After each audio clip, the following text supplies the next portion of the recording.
तो हेलो बच्चों, welcome back to my channel. मेरा नाम है Harsh Tripathi and you are watching the T maths.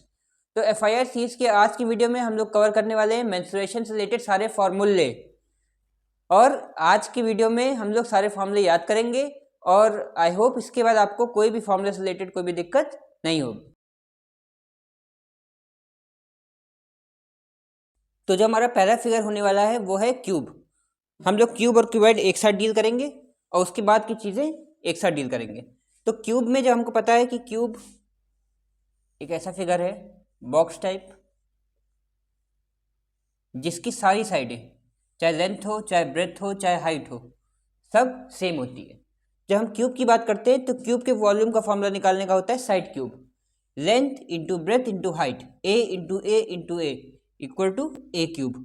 क्योंकि हमने साइड ए मानी है तो साइड क्यूब यानी ए क्यूब। यही चीज़ हम क्यूबाइड में करते हैं। क्यूबाइड में क्या होता है, वो भी एक बॉक्स है, बस उसकी लेंथ, ब्रेथ और हाइट अलग अलग होती है। इसमें क्या था, लेंथ ब्रेथ और हाइट सेम सेम थी, इसमें अलग अलग होती है। तो फॉर्मूला दोनों का सेम है। इसका ए इंटू ए यानी ए क्यूब, जिसको हम साइड क्यूब भी लिख सकते हैं। इसमें लेंथ ब्रेथ इंटू हाइट तीनों अलग अलग हैं तो इसमें ए क्यूब नहीं लिख सकते हैं, तो ये डायरेक्ट ऐसे फॉर्मूला बनता है। दोनों चीज़ें एक ही लिखी हैं। इसके बाद हम लोग सी एस ए में आते हैं। सी एस ए जब हम क्यूब का निकालेंगे तो हम लोग सी एस ए का मतलब होता है कि एरिया ऑफ 4 वॉल्स। जब हमने ये बॉक्स बनाया इसमें ये 4 वॉल बनी है, ऊपर नीचे वाले बेस और सीलिंग को छोड़ दें तो 4 वॉल्स बनी है, 1 2 एक इधर एक 4 इधर। 4 वॉल्स का एरिया 4 इंटू साइड स्क्वायर। ऐसे ही टी एस ए निकालेंगे तो हम लोग बेस और सीलिंग भी जोड़ेंगे तो ये 6 ए स्क्वायर, मतलब दो जो वॉल का एरिया है वो और ऐड हो जाएगा तो 6 ए स्क्वायर। इसी तरीके से जब हम क्यूबॉइड में आते हैं, इसका सी एस ए निकालेंगे, इसमें भी एरिया ऑफ 4 वॉल्स के नाम से आता है या एल एस ए के नाम से आता है, लेटरल सरफेस एरिया। तो उसका फॉर्मूला होता है 2 in the bracket l plus b into h. जब हम टीएससी की बात करेंगे तो इसमें भी सीलिंग और बेस जुड़ जाएगा, तो फॉर्मूला बनता है 2 in bracket l into b plus b into h plus h into l. तो ये फॉर्मूले रिलेटेड थे क्यूब और क्यूबाइड से रिलेटेड। जो हमारा नेक्स्ट फिगर होने वाला है ये है कोन और सिलेंडर। कोन में हमको पता है जब कोन बनता है तो उसमें जो हम लोग एक वर्टिकल पॉइंट से हाइट नीचे बेस को ज्वाइन करेंगे वो हाइट होती है, जिसको हम एच से डिनोट करते हैं। ऐसे ही जो हमारी टेढ़ी वाली लाइन है इसको हम स्लेंट हाइट कहते हैं, इसको एल से डिनोट करते हैं। और जो ये पॉइंट बेस वाला है इसको हम सर्कमफ्रेंस के पॉइंट से जोड़ दें तो ये रेडियस का काम करती है, इसको हम आर से डिनोट करते हैं। इन द सेम वे अगर हम सिलेंडर में देखें तो जब सिलेंडर ऐसा होता है, इसमें अगर हम सर्कुलर पॉइंट के बेस को ज्वाइन करें किसी सर्कमफ्रेंस के पॉइंट से तो उसको आर से डिनोट करते हैं, रेडियस है ये। और इसकी जो पूरी हाइट है वो एच से डिनोट करते हैं। तो इसके भी 3 फॉर्मूले हैं, वॉल्यूम, सी एस ए और T S A. C S A का मतलब होता है गोल वाला फॉर्मूला, जैसे ये मार्कर है, इसका जो सर्कुलर पार्ट है इसको कहते हैं सी एस ए। इसका एरिया निकालेंगे तो क्या निकालेंगे, सी एस ए। तो जैसे ही इसका एरिया निकालेंगे कोन का सर्कुलर पार्ट तो उसको सी एस ए कहेंगे। और जब इसका कोन का सर्कुलर पार्ट प्लस जो फ्लैट पार्ट है वो नीचे वाला वो भी जोड़ देंगे तो टी एस ए। ऐसे ही अगर हम इसका सर्कुलर पार्ट निकालें, ये वाला, ये पूरा सर्कुलर पार्ट, तो ये सी एस ए है। और ऊपर और नीचे का बेस दोनों जोड़ दें तो टी एस ए है। तो इनके अलग अलग फॉर्मूले हैं जो हम लोग देखेंगे। जब हम लोग वॉल्यूम की बात करते हैं तो जब हम कोन की बात करेंगे तो इसका वॉल्यूम का फॉर्मूला होता है 1/3 पाई आर स्क्वायर इंटू एच। ठीक, जैसे 1/3 पाई की वैल्यू 22/7, आर जो भी हमको गिवन होगा उसका स्क्वायर इंटू हाइट। जब हम सिलेंडर में आते हैं तो इसका फॉर्मूला होता है pi r square h. Formula same है, कोन में 1/3 है और सिलेंडर में 1/3 नहीं है। इसका फॉर्मूला सेम है पाई आर स्क्वायर एच, इसका फॉर्मूला है 1/3 पाई आर स्क्वायर एच। अब आते हैं सी एस ए में। तो अब जब हम कोन का ये सर्कुलर पार्ट निकालेंगे तो इसका फॉर्मूला होता है पाई आर एल। पाई की वैल्यू 22/7, रेडियस हमको गिवन होगी और एल जो है वो हमारी स्लेंट हाइट है। ऐसे ही अगर हम लोग सिलेंडर में निकालें तो इसका फॉर्मूला होता है 2 पाई आर एच। ठीक, अब जब हम total C S A, total surface area निकालेंगे तो हम लोग कैसे निकालेंगे, 2 पाई आर, या अगर हम इसको सिंप्लीफाई करके लिखें तो लिखेंगे pi r in bracket l plus r. ठीक, पाई आर जब हम इसको अंडर मल्टीप्लाई करेंगे तो क्या लिखेंगे, पाई आर एल जो हमारा सी एस ए था प्लस पाई आर स्क्वायर जो हमारा बेस वाला एरिया था, तो टोटल जोड़ के हमारा TSA फॉर्म हो गया। ऐसे ही अगर हम इसमें TSA फॉर्म करने की कोशिश करें तो हमारा फॉर्मूला बनता है 2πr ब्रैकेट में H+r। इसको अगर अलग अलग करें तो लिखेंगे 2πrH जो हमारा CSA था प्लस 2πr², दो सर्कुलर एरिया। ठीक, जब ऐड करेंगे तो TSA फॉर्म होगा। तो ये फॉर्मूले रिलेटेड थे कोन और सिलेंडर से। अब एक चीज़ और है कि अगर हमको स्लेंट हाइट नहीं गिवन है और हाइट और रेडियस गिवन है तो हम कैसे निकालेंगे। तो अगर हमको हाइट और रेडियस गिवन है तो फॉर्मूला होता है L² = H² + R²। तो हम हाइट और रेडियस यहाँ पे रख के L निकाल सकते हैं और उसके बाद ये फॉर्मूला यूज़ करके CSA डिराइव कर सकते हैं। तो जो हमारा नेक्स्ट वो होने वाला है शेप वो है स्फीयर और हेमिस्फीयर। स्फीयर का मतलब होता है जो सर्कुलर शेप है हमारा, और हेमिस्फीयर का मतलब है इसी सर्कुलर शेप का हाफ।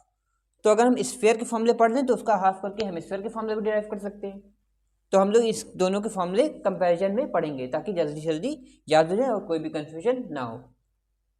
तो अगर हम इसी स्फीयर के किसी मिड पॉइंट को किसी सर्कमफ्रेंस के पॉइंट से ज्वाइन कर दें तो वो जो लाइन फॉर्म होगी वो उसको हम कहेंगे रेडियस।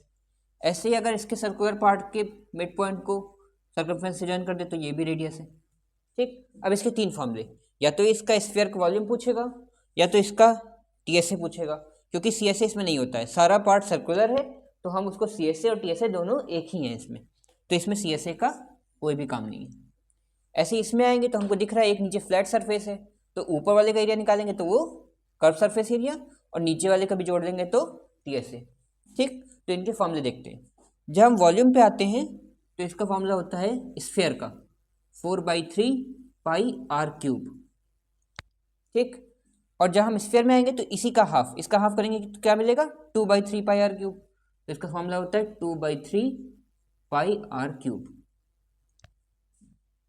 अब अगर हम लोग CSA में आए तो इसका तो CSA होता ही नहीं है, इसका TSA ही होता है, तो इसका कोई फॉर्मूला नहीं है। इसमें आएंगे तो हम लोग का फॉर्मूला होता है 2πr²। ठीक, जब हम TSA में आए तो इसका पूरा TSA जब निकालेंगे तो इसका फॉर्मूला बन जाएगा 4πr², जिसका हाफ इसका CSA बना था। और ऐसे ही इसके में TSA में आएंगे तो 2πr² + πr², जो नीचे वाला एक सर्कुलर पार्ट है जो हमने अभी तक नहीं ऐड किया था, ये वाला ये जुड़ेगा। तो अब जुड़ के फॉर्मूला क्या बन गया 3πr²। तो यही तीन फॉर्मूले थे वॉल्यूम के। स्फीयर का क्या होता है 4/3πr³, हेमिस्फीयर का क्या होता है 2/3πr³।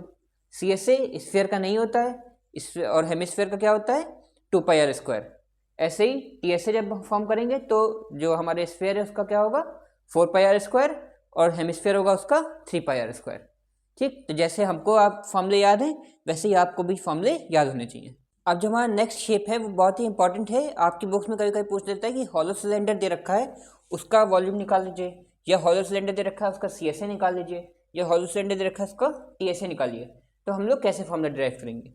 तो हमको पता है हॉलो सिलेंडर का मतलब क्या होता है कि एक सिलेंडर है और उसके अंदर एक और सिलेंडर है, दो सिलेंडर फॉर्म हो जाते हैं।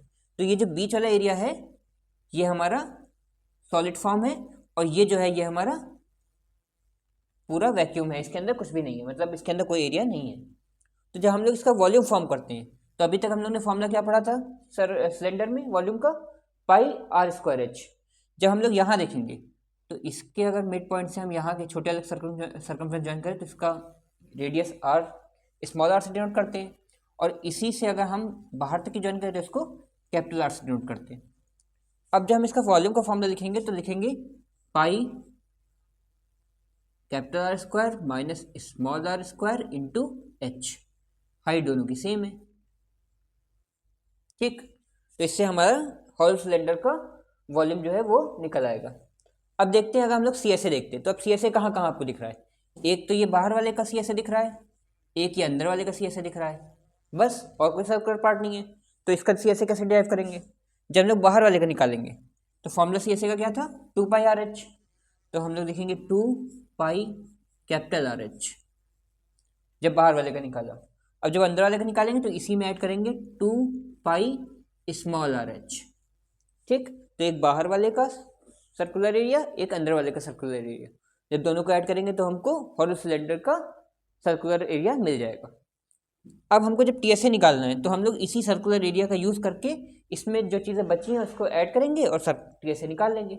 तो कैसे लिखेंगे, एक तो सर्कुलर एरिया ऐसे ही रहेगा 2 pi capital r h plus 2 pi small r h plus, अब हमने सर्कुलर एरिया तो निकाल दिया था, ये जो रिंग पार्ट बचा है ये कैसे निकलेगा, तो इसके लिए हमको अंदर वाले का सर्कुलर एरिया निकालना पड़ेगा और बाहर वाले का निकालना पड़ेगा, और दोनों को माइनस करके ये बीच वाला एरिया निकल सकता है। तो जब बाहर वाले का सर्कुलर एरिया निकालेंगे तो area of circle pi capital r square minus pi small r square, दोनों को माइनस किया तो हमको एक रिंग का एरिया पता चल गया। लेकिन एक रिंग नहीं है, एक रिंग ये है, एक रिंग नीचे भी है, तो हमको इस पूरे फॉर्मूले को 2 से मल्टीप्लाई करना पड़ेगा, और जब हमने इसमें ऐड किया तो हमको ये पूरा फॉर्मूला मिला 2 pi capital r h plus 2 pi small r h plus 2 pi r square minus pi small r square. अब इसको हम थोड़ा सॉल्व कर सकते हैं कॉमन लेके, नहीं भी करेंगे तो आप इसी में फॉर्मूले में सारी वैल्यूज पुट करके आंसर डिराइव कर सकते हैं। तो हॉलो सिलेंडर से कोई भी क्वेश्चन आएगा इससे ज़्यादा फॉर्मूले से डिराइव नहीं होगा, सारे क्वेश्चन इन्हीं फॉर्मूले में डील होंगे। ठीक।